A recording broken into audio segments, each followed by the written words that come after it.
Aid to Ukraine has been frozen. What a gift to Russian dictator Vladimir Putin. The Trump administration has officially frozen all U.S. military aid to Ukraine.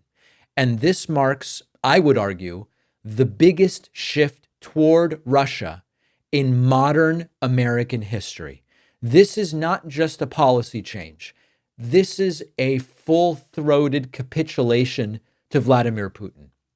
Trump lashed out at Ukrainian President Zelensky in the White House over the weekend. We covered that yesterday. He said this guy's ungrateful, as if Ukraine, which has been getting bombed and invaded for years, should be thanking Trump rather than fighting for its own survival. And the White House is now saying Trump's aid freeze is how they are going to focus on peace.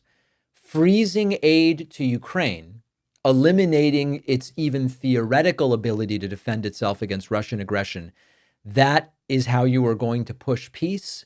And that is exactly what the Kremlin says every time it advances further into Ukraine and takes more land. They say, no, we are pushing forward to peace. And wouldn't you know it, Russia is thrilled that Trump has cut the aid.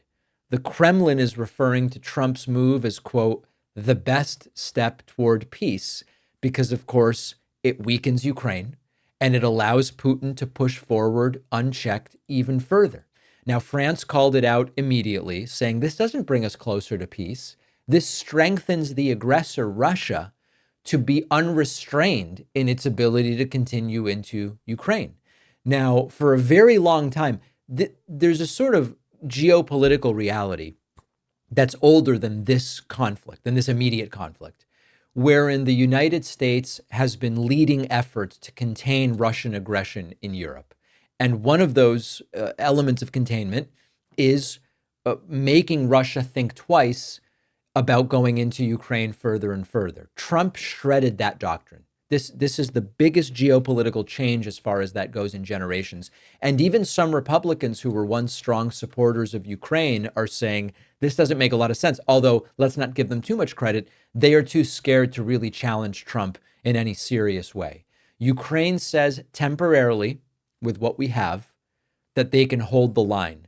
But without the help from the United States that it's been receiving, the ammunition, etc., it's not going to last forever. Now, I know that there are some who have said, even though Russia's the aggressor, if Ukraine stopped resisting so forcefully, eventually there would be peace because Russia would just get whatever it wants and potentially impose martial law in Ukraine, and it would be nominally peaceful in completely unjust circumstances. But that's not going to happen quickly. And the idea that this will push us towards peace is pretty laughable. Now, meanwhile, Donald Trump is floating a deal where Ukraine will hand over its mineral wealth to American investors, as if the survival of a democratic nation should be decided sort of like an M&A, merger and acquisition, or corporate takeover or something like that. This is not America first. This is all Putin first. And they are loving it at the Kremlin.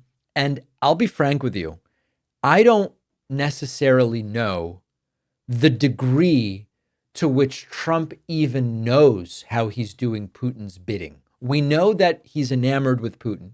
We know he generally defers to authoritarian, autocratic dictators rather than liberal democracies.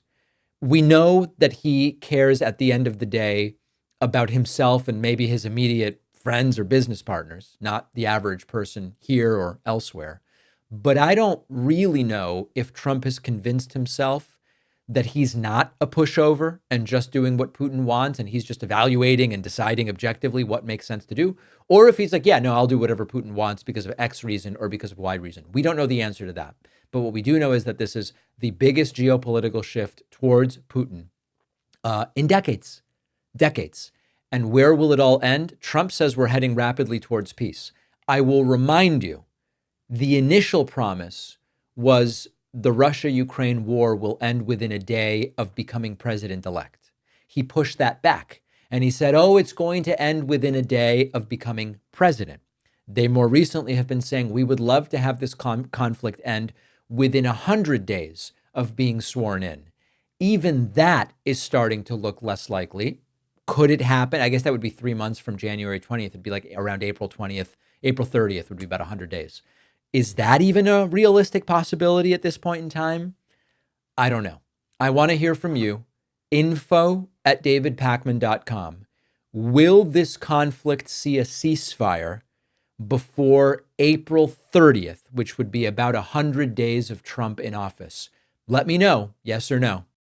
Winter is the perfect time to cozy up at home with some freshly baked treats like flaky pastries, hearty breads, comforting pastas, and you can do it without any effort. Our sponsor, Wild Grain, is the first Bake from Frozen subscription box for artisanal breads, pastries, and pastas. Wild Grain simply takes the hassle out of baking. Everything bakes from frozen in 25 minutes or less. No mess or cleanup.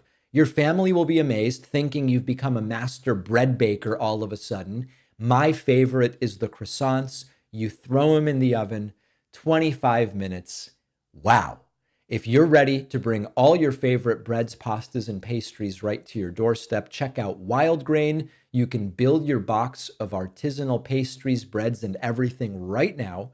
And for a limited time, Wild Grain will give my audience $30 off your first box, plus free croissants in every box when you go to wildgrain.com/Pakman to start your subscription. Free croissants in every box and $30 off your first box. The link is in the description.